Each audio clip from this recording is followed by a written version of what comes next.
Itu juga perjuangan cowok-cowok ketika mau Betul. nembak cewek Yes. gitu ya. Betul. Begitu dapet Begitu dapat biasa gitu ya Pak. biasa saja. Bahkan juga ada studi lain nih Pak Menko, bahwa hal-hal yang besar, misalnya kita pikirkan oh saya kalau nanti suatu saat punya rumah yang bagaimana gitu. Itu ternyata ada yang namanya happiness treadmill. Jadi happiness treadmill itu ini ada sainsnya yang sangat banyak. Kita memikirkan oh nanti kalau saya sudah punya ini saya akan bahagia sekali. Dan dari studi-studi yang sudah banyak sekali. Salah satu tugasnya kementerian kita ini kan antara lain toleransi. Ya. Ya, toleransi. Ya. Jadi tadi pengalaman macam-macam ya. Kemudian kan ada yang diambil oleh otak kita. Ya. Ada yang dilupakan oleh otak kita. Betul. Ya, begitu. Bagaimana caranya agar yang diingat itu yang baik-baik saja, Bro? Jadi biar apa? Jadi kenapa begitu? Kalau kita bisa mengingat fokus kita pada yang baik-baik, berarti kita akan lebih toleran. Betul. Kita akan lebih pemaaf gitu. Kita lebih mudah bersatu gitu. Jadi otak ini kan menyaring karena overload ya. Betul. Apalagi sekarang ini kan overload information. Setiap hari kita baca media yang tidak tidak ada redakturnya, ya, tidak terredaksi. Berarti kan kita ini kan overload information. Dari overload information itu otak itu bisa nggak diarahkan untuk memorizing hal-hal yang good for humanity misalnya begitu. Agar kita enggak, yang kedua isu hoax, isu berita bohong, ujaran kebencian, mereply, memforward berita-berita yang buruk. The good news is bad news misalnya. Itu kan semua punya implikasi yang luar biasa terhadap PMK. Yaitu toleransi, kerjasama, kejujuran dan lain-lain. Nah, ini lagi konsultasi. Iya Pak, mau bicara Pak. Iya, terima kasih Pak Menko. Pertama yang Pak Menko bilang itu sungguh benar ya. Dengan mengingat yang baik-baik itu bisa, ini ada sainsnya, ada buktinya karena ilmu itu berdasar ilmiah, itu ada bukti ilmiahnya bisa membuat kita lebih bahagia. Nah, saya ceritakan langsung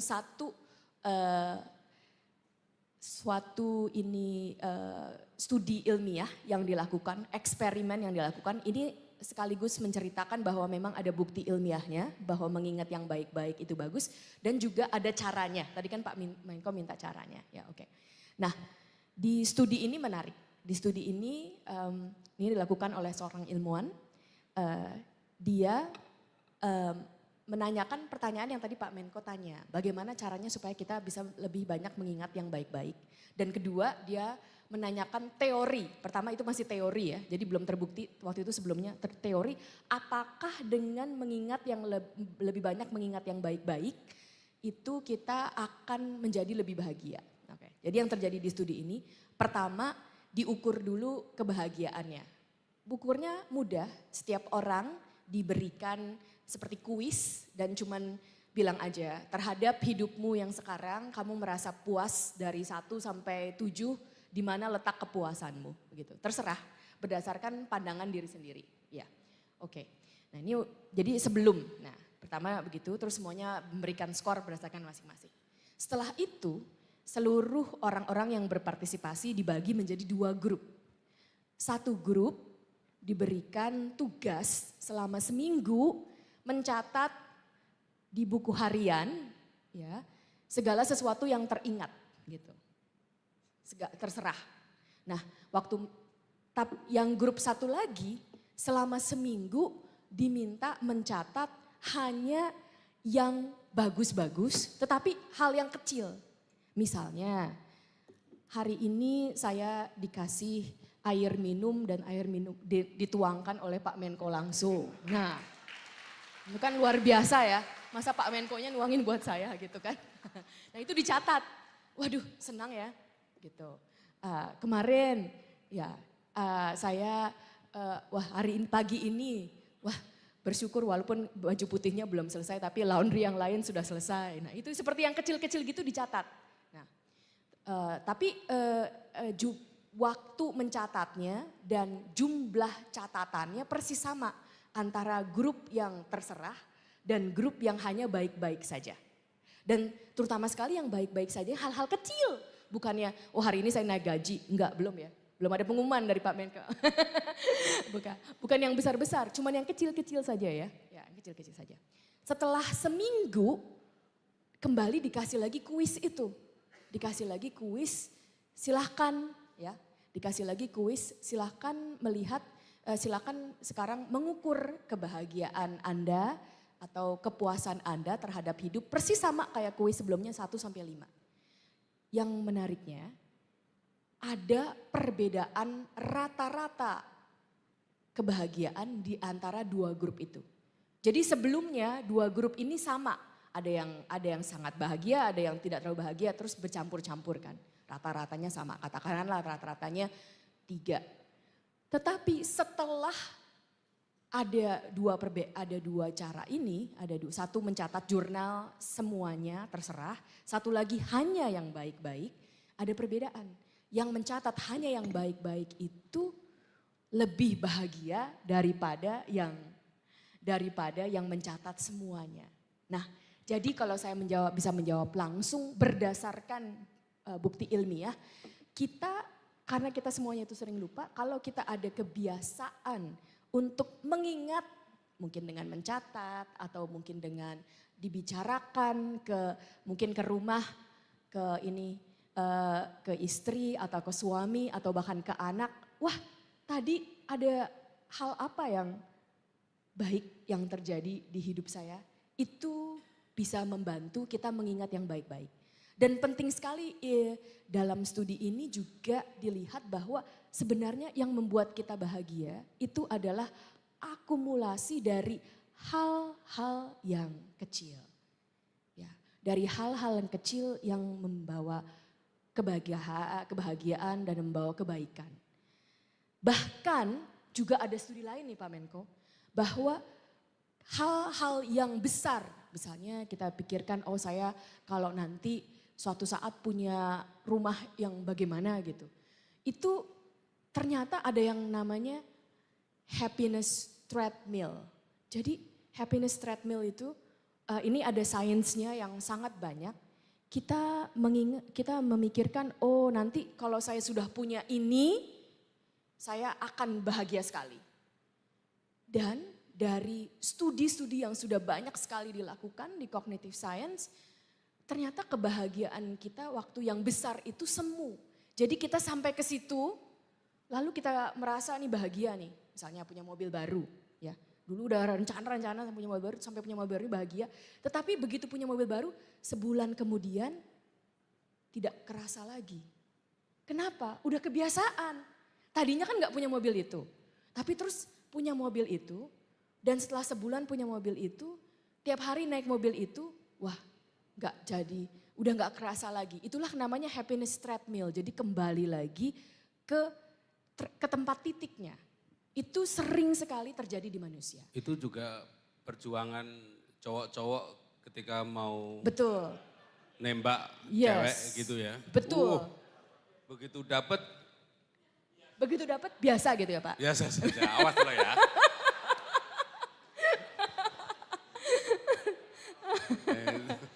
Begitu dapat biasa saja. Dan itu harus, ini cowok-cowok itu harus kalian perjuangkan selama puluhan tahun. Saya sudah 33 tahun ya. Ya, setiap hari diingat, kenapa dulu kita pacaran kok rasanya begitu indah. Setiap hari juga ada yang indah-indahnya gitu. Ya, jadi yang kecil-kecil itu diingat ya. Dan ini sungguh, ini yang saya bicarakan bukanlah teori, tetapi sungguh banyak bukti ilmiahnya. Ini suatu yang sangat manjur, ingat-ingatlah setiap hari diingat satu saja yang baik ya. Sehingga ini juga sebenarnya sesuatu yang karena kalau kita mengingat yang baik itu sehingga di otak itu ada dikumpulkan begitu. Nah, kemudian mungkin yang kedua itu bagaimana cara mengingatnya. Ini berhubungan dengan pertanyaan Pak Menko yang kedua. Karena ada banyak hoax, ada banyak berita yang negatif dan kebanyakan berita itu memang negatif ya. Ini sangat berkaitan terhadap memang Pak Menko terhadap cognitive science, memproses informasi. Kan tadi kita informasi itu kan selektif. Nah informasi itu selektif jadi informasi yang seperti apa yang masuk dan informasi seperti apa yang tidak masuk. Kita otaknya itu selalu ada yang namanya bias terhadap saliensi, bias terhadap saliency. Segala sesuatu yang salient, segala sesuatu yang menonjol itu lebih mudah diingat. Itulah mengapa kalau di berita-berita itu banyak yang negatif itu karena orang media, orang pers tahu kalau negatif itu menonjol gitu Pak. Tapi kacamata ini bukan negatif loh ya. Iya, nah ini juga diingat karena menonjol. Iya, kenapa menonjol? Nah kenapa menonjol? Karena lain dari rata-rata. Gitu, kenapa menonjol? Karena lain dari rata-rata. Termasuk kacamata saya agak aneh, lain dari rata-rata ya kan. Sehingga diingat ya. Nah, gitu. Saya ngelihatnya lewat TV aja Bu. Nanti kita boleh tukeran juga Pak. Ya, nah itulah yang diingat. Sehingga berita-berita yang buruk itu juga menonjol karena lain dari rata-rata. Tetapi sebenarnya kalau berdasarkan asas gitu bisa juga kita lihat kenapa yang baik pun sebenarnya bisa menonjol karena itu kan lain dari rata-rata. Nah tapi memang mungkin agak lebih susah dijualnya gitu oleh media. Tetapi saya lihat juga sekarang ada beberapa tren ya. Ada beberapa tren, ada media yang misalnya ada khusus untuk berita baik dari Indonesia. Nah itu mungkin perlu kita dukung ya. Dan ini kalau berdasarkan yang hoax tadi, apa sebenarnya yang hoax itu, hoax yang menjadi hoax ini adalah memang agak sulit. Nah kembali lagi mungkin kita tanyakan berita-berita yang masuk itu kita juga perlu skeptis. Maksudnya skeptis kita jangan terlalu semuanya kita percaya. Karena setiap berita itu kan pasti ada penulisnya, ada motivasinya. Nah itu juga kita harus menjadi skeptis terhadap segala sesuatu yang diberitakan. Apa sebenarnya yang ada di balik itu dan makna apa yang mau kita masukkan. Ya. Itu ada hubungannya dengan learning science nggak Bu? Jadi sangat hubungannya Pak. Ini kan berarti kita juga harus mengalami proses pembelajaran untuk positive thinking, untuk segala macam yang tadi ya. Betul. Learning science-nya di mana? Betul. Learning science itu memang termasuk dalam cognitive science begitu Pak Menko. Bahwa yang ditanyakan itu apakah sebenarnya bukti-bukti sains kita belajar. Ya, belajar itu apa? Belajar itu informasi baru, kembali ke informasi baru masuk ke otak kita, lalu yang biasanya kita bilang diingat, nah kalau diingat ini di sainsnya itu pindah dari yang namanya short term memory ke long term memory. Ya. Setelah itu ada step ketiganya, informasi itu bisa dikeluarkan dan bisa, ini paling penting sekali, digunakan di waktu yang berbeda, di masa depan, di keadaan dan konteks di masa depan. Itu dibuat namanya adalah bisa digeneralisasikan. Nah, jadi sebenarnya kalau kita tanya learning, belajar itu apa? Belajar itu kalau misalnya kita mulai dari anak aja ya Pak. Kalau sang anak SD kelas 1 diberitahu gurunya hari ini belajar di kelas mengenai tambahan ya. Itu kan masuk informasinya. Terus dia sudah mengerti misalnya. Tetapi waktu ulangan dia salah. Nah, berarti keluarnya masih belum sempurna. Berarti kan belajarnya masih belum sempurna. Dan yang paling penting lagi, apakah sudah bisa misalnya ulangan 1 ditambah 10 udah benar 11 ya. Tetapi kemudian ini yang menjadi salah satu benchmark apakah sudah belajar atau belum. Waktu ditanyakan, nah nak bagaimana sekarang ibumu punya 1 kue dan ayahmu punya 10 buah jeruk. Ya. Kalau dua-duanya bawa itu semua ke meja makan, ada berapa makanan yang di meja makan. Lah tiba-tiba si anak yang walaupun sudah tahu 1 tambah 10 sama 11, dia tidak bisa menyelesaikan soal itu berarti dia belum generalize apa yang sudah dia pelajari. Nah itu menjadi sangat penting sekali dalam setiap yang kita pelajari itu harus kita benchmark. Ini terjadi apakah itu di anak-anak ataukah itu di kita sendiri yang masih terus-terus belajar. Misalnya ada arahan dari Pak Menko, ada peraturan baru misalnya. Tetapi peraturan itu di mana kita pakai, apakah kita ingat di konteks apa yang bisa menjadi itu kita membuat masalah, itu harus terus dipertajam. Dan di ilmu cognitive science cuma ada 1 caranya. Itu harus melakukan yang namanya elaborasi.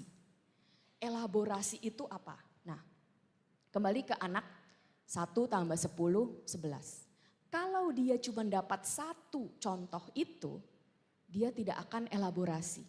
Tetapi begitu ditanya, nak kalau 10 itu bisa berapa dan berapa? Terus anaknya mikir gitu. Ya ibu guru, 10 itu bisa 5 dan 5. Oh ya bagus, berarti kalau gitu nak bisa lihat enggak? 1 dan 10 dan 1 dan 5 dan 5 itu sama. Itulah yang terjadi di yang namanya elaborasi. Mungkin terus ditanya lagi, nah kalau 1 itu bisa dibuat jadi berapa dan berapa?